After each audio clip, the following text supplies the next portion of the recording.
In the past, there was a house where I lived that was quite secluded. There were no neighbors close by.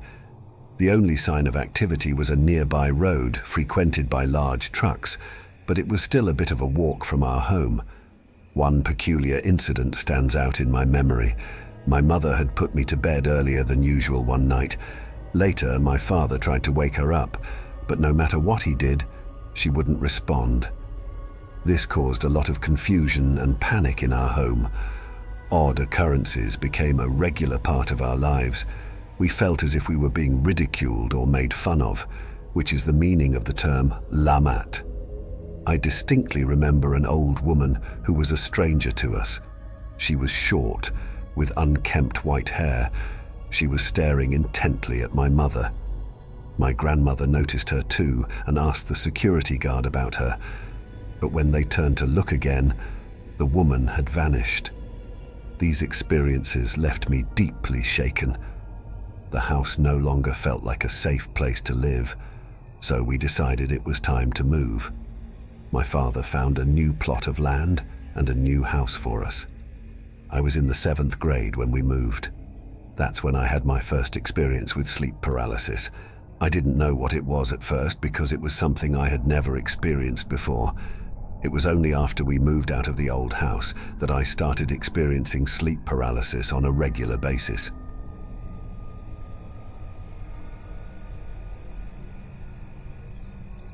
Our school did something strange. They stopped us from using the toilets for a week. They didn't tell us why, but they said we could leave school to use a toilet somewhere else. This news spread fast, and parents were angry.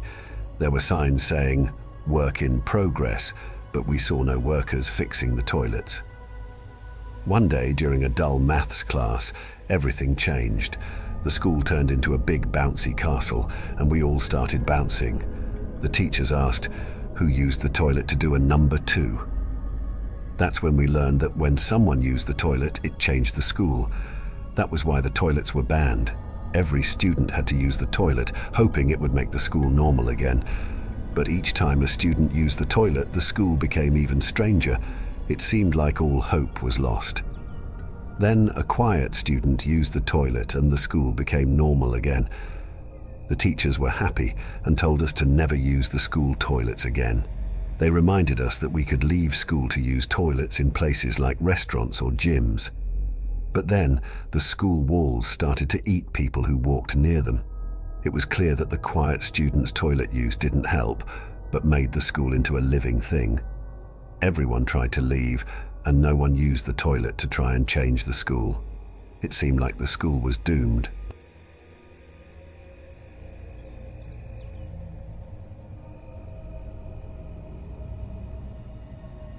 There's a shopping centre not far from where I live. My grandma and I often go there to buy groceries. Each time we went, I noticed a group of teenagers around 14 to 18 years old hanging out or leaving a restaurant. I thought they were just spending time there, so I didn't pay much attention. However, things got weird when I started seeing them everywhere I went. I even saw them parked near my house in a black Jeep and van that looked like something a gangster would drive. I tried to ignore it. One day I got an email from one of these teenagers. My heart was beating so fast, I thought it would jump out of my chest. The email said they had been watching me and wanted me to join their casino as a staff member. They even sent a link to a form I needed to fill out and travel tickets. I replied with a simple email explaining why I couldn't work there because of my age. A few days later, I received a death threat from the same person. She said she would kidnap me if I didn't accept the job offer. I was terrified. 8:57 p.m. The next day, I rushed to the police station and told them everything. They made a sketch of the person I was talking about. When they identified her, they told me I was in danger. She was the leader of a drug-dealing gang involved in human trafficking and underage gambling. I was so scared and shocked that I dropped my phone. While I was thinking about what to do, there was a loud knock on the door. I looked out the window and saw the same black van parked in our yard.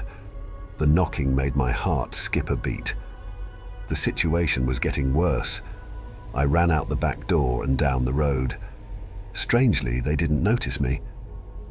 Luckily, a group of church members was walking down the road, and I hid among them. After they passed, I ran to the police station and told them everything.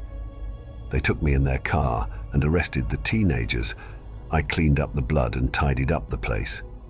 When my mother arrived, she was panicked and hugged me tightly. She asked if I was hurt, and I told her I was fine. Even though I'm safe now, I'm still scared. I've been afraid for many years that they might come back for revenge.